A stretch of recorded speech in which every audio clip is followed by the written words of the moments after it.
Hey, welcome back. And I've been busy here. As you can see, our spider spawner looks a little bit different than it did before.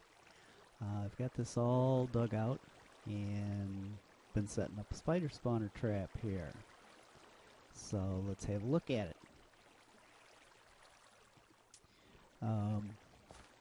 It's kind of important to set these things up properly from the beginning. And I'll kind of explain how this is done. We've got our spawner, and as you know, or may not, that you need an 8x8 area for mobs to spawn. But it's also important to understand and to keep in mind that that spawner is not set in the middle of an 8x8 box. It's offset to one side. So, when you're looking at where to place your box, it's important. Come here to the spawner. I don't want to fall down in there. And if you pull up F3, and if you notice on the left-hand side, you have the X, Y, and Z coordinates. The Y is not important, not for this. But you want to find the direction where the X and the Z get smaller.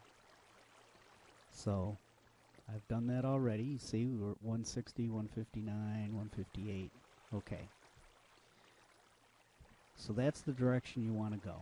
You start out by placing an X formation like this. And then along that line, you come and you place one extra block right here, which is signified by the torch.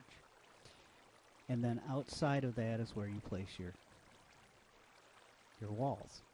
And you can see that it's a little bit offset. And just for the sake of staying symmetrical, we'll extend it on that side one more as well. And then outside of that, we'll place our walls. So that's how you set up your spawning box, I guess. And then there's also a system in here to shut that spawner down, where there's plenty of light in here that spawner isn't gonna activate. And this trap is modeled after, I followed Doc M77's spider spawner, and I'll put a link in that to the description. It's an effective spawner. It's a good design. And, well, let me show you the redstone up here. It's pretty simple. And this trap is pretty resource friendly. We've got our redstone lamps here. And then it goes down here, goes to a block. And that is hooked to a lever on the front. And I myself find this handy to be able to shut these spawners down, because when you're working in the area, they can cause lag, and I don't have a huge problem with that, but I have at times with large amounts of spawns. So here you can see it's hooked to this lever, and all the lights are out. We can activate the spawner. Not now, all the torches are in there, but I also put a little indicator light here so that I know when I walk up to this area whether the spawner's active or not. And then down below is kind of the meat and potatoes of this. You have water flows that come down, and they come into this 3-block wide area. And you have a 2-block drop up there. You have a 2-block drop up there, down into this area where the water is, and you have a 2-block drop here. That way the spiders can't get back up. And there's signs along here to stop this water flow, to create this pit. I would urge you to go see his design. He does an excellent job, a great tutorial, and you'd be able to see all the works. I just wanted to get enough. This hasn't quite been finished, but I'll do that, and I'll come back and we'll give it a test run. But I wanted to be able to show you enough here of what's going on. They rest on this iron fence here, and on this side you've got a sticky piston with a block, and on this side you've got a regular piston with an air block with a regular block on this side. Now, the reason that this is kind of important is that when you kill your mobs, a lot of times the drops and everything will come down, but you get the XP up there and that doesn't drop. So what you have to be able to do is open this gate. And basically the way this runs is you've got the trap open. Obviously I've got to put blocks up here, they come get me, but the mobs drop. Okay, and when you have enough of them, close it off. No more can come down. And then there's a pressure plate that activates these repeaters, which inverts the signal, and it's a crusher. Now this is not on a time circuit, so you count to 8 or 10, whatever. And it's fairly easy to do, and you get them down to one hit. You do your thing in here, bum bum bum bum bum. Your XP will probably float up here. Drops will usually, if you hit that one more time, will come out, but your XP will be trapped. So this allows you to be able to get in there, get underneath there, get your XP, and you're good to go. So we'll close that up, and I have a block marked out here on the floor, which is the optimal distance to stand for spawners. You have to move the mobs at least 8 blocks away for continuous spawning.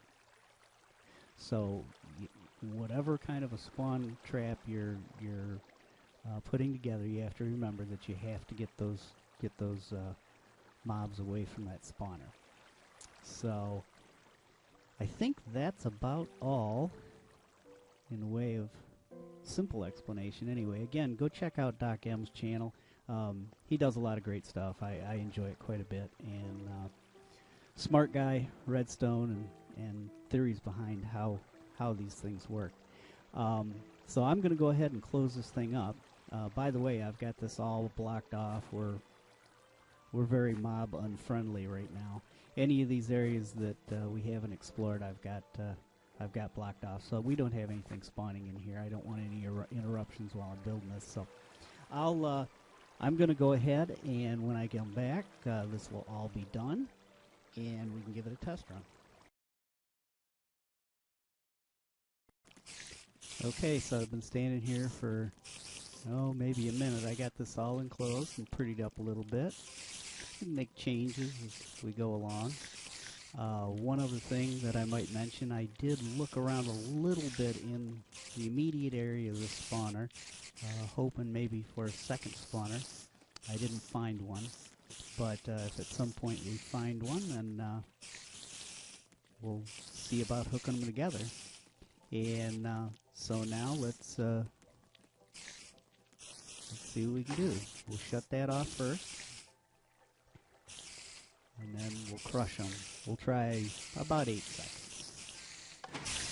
2, 3, 4, 5, 6, 7, 8. All right. Oop. Well, we got 14 string. Let's open it up again. That was a little long.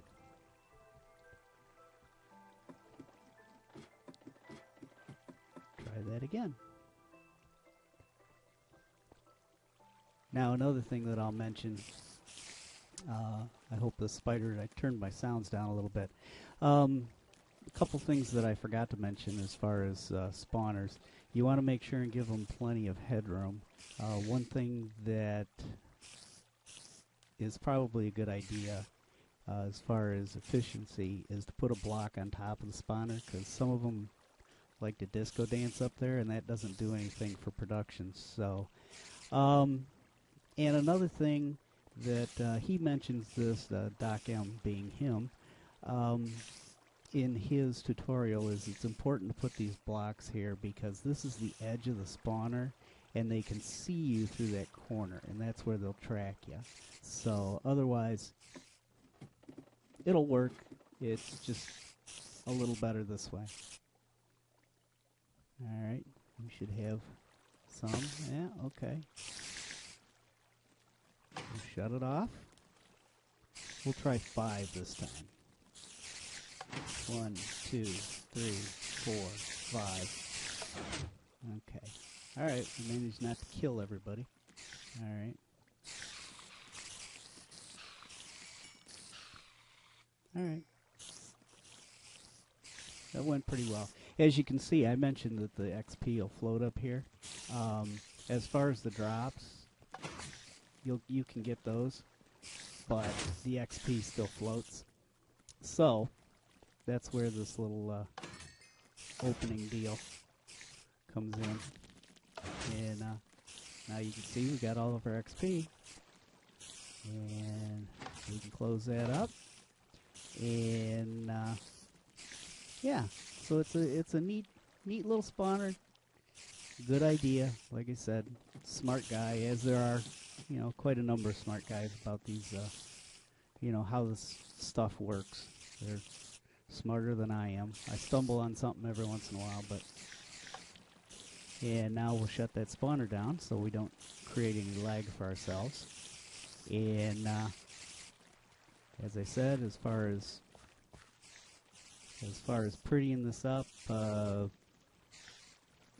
trying to kind of stay with a little bit of a rustic feel, because in fact it is an abandoned mine shaft and they are a little bit rustic. So, and I just kind of put in this little room here. Maybe at some point we'll I'll put some chests back there, do something with it. Might even block this whole thing right off. That just gives us access to our redstone. So that is my build of the spider spawner, and good good place for XP. We can get our drops. And I'll see you back up top.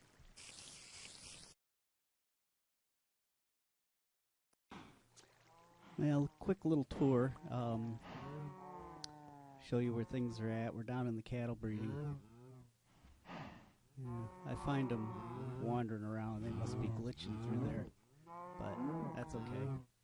We're gonna slaughter them anyway. So I don't know if it's the adults that are glitching through, or if it's the babies. But I do have a few of them that wander around down here when I log in and log out, and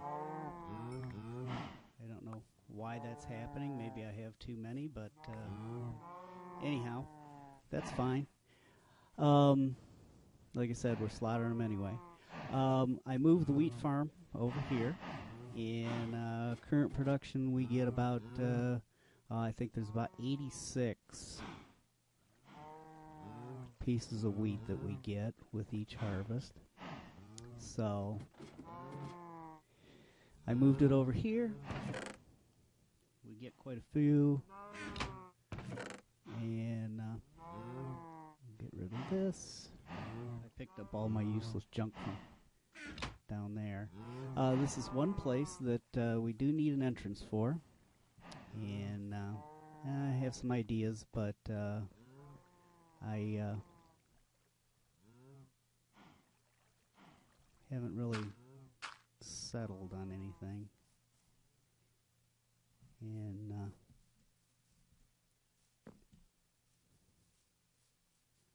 we'll get back to the shack here. And for some reason, our door has broken. I haven't looked at that yet. I've been busy with that other stuff. But anyway, I think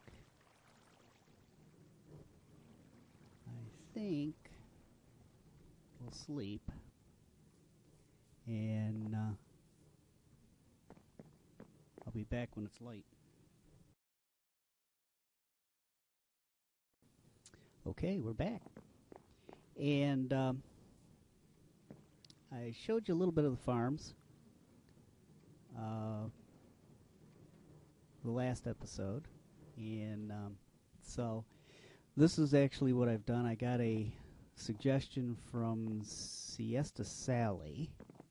And I think it was a pretty cool suggestion for some, well, she called them skywalks, but, you know, basically you pass through the trees, and tried to make it as best as I could look like the vines were holding up the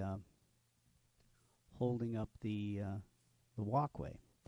And I don't know whether I've succeeded or not, but I think it was a pretty cool idea, and thank you very much for your suggestion.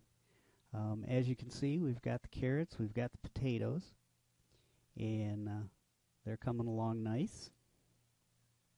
Looks like most of them are grown. And that's where this skywalk goes to, and I can see that we're probably going to build many more. I think it's a cool feature. We were talking about entrances and such, and